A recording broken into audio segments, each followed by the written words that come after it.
इस न्यूज के प्रायोजक हैं अनुष्का एकेडमी, सरकारी सेवाओं में जाना हुआ आसान। अनुष्का एकेडमी के साथ हिरनवगरी सेक्टर 3 उदयपुर।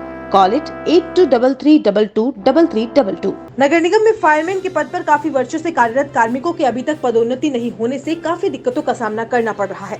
नगर निगम के फायरमैन के पद पर कार्यरत विजय चौधरी ने बताया कि नगर निगम में फायरमैन के पद पर उनकी भर्ती 1997 में हुई, जिसके बाद सरकार के आदेश के बावजूद उनकी और उनके साथ काम करने वाले अन्य 4 लोगों की भी अभी तक सीनियर फायरमैन पर पदोन्नति नहीं हुई, जिसको लेकर कई बार निगम आयुक्त को भी अवगत कराया गया था, लेकिन अभी तक उनकी पदोन्नति के आदेश जारी नहीं किए गए, जबकि साथ में कार्यरत अन्य कार्मिकों को 2 बार पदोन्नति मिल चुकी है। फायरमैन विजय ने बताया कि जिन 4 लोगों ने फायरमैन विजय ने बताया कि जिन 4 लोगों की पदोन्नति नहीं हुई है, उनमें से एक कार्मिक का कुछ दिनों में सेवानिवृत्त भी हो जाएंगे। सर, मेरा नाम विजय चौधरी है। मैं 97 से फायरमैन के पद पर यहाँ पर नियुक्त हूँ, अग्निशमन विभाग नगर निगम उदयपुर में।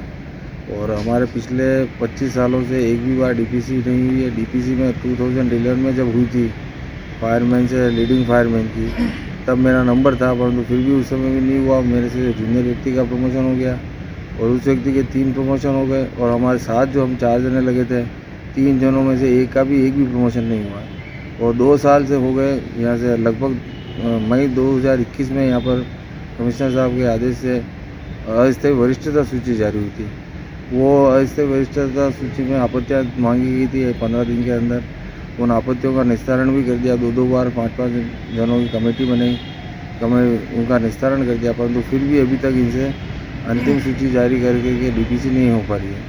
तो इस संदर्भ में हम कई बार, जो पहले हमारे कमिश्नर साहब थे भारत साहब, उनसे भी कई बार मिले थे। उन्होंने जितनी यथासंभव प्रयास करे थे, परंतु नीचे के स्तर पर कार्य पूरा नहीं हो पाने की वजह से अब उनका स्थानांतरण चित्तौड़ यूएटी में हो गया है। और यहाँ पर अभी मालाद साहब आए हैं, नए कमिश्नर साहब, तो उनसे भी हम 2 बार मिले हैं, और मेयर साहब से भी 2-4 बार मिले हैं, और deputy commissioner madam Ragini madam से भी मिले हैं। बार बार ये कि हाँ करते हैं करके 2 साल हो गए। अब एक व्यक्ति का तो उनका कल हमारा रिटायरमेंट ही है, तो हम 2 सालों से उनके यही विनती कर रहे हैं कि सर, एक व्यक्ति का रिटायरमेंट है, एक व्यक्ति का अगले महीने रिटायरमेंट है मार्च में, परंतु फाइल अभी तक फाइल का मूवमेंट ही नहीं हो रहा है जिस हिसाब से होना चाहिए। बाबुओं की डीपीसी थी तो उनके हाथ में ही उनकी फाइल रहती, तो उनकी तो डीपीसी हो गई, 1 साल होने को आ गया, और हमारी डीपीसी अभी तक पेंडिंग चला रखी है। ठीक है।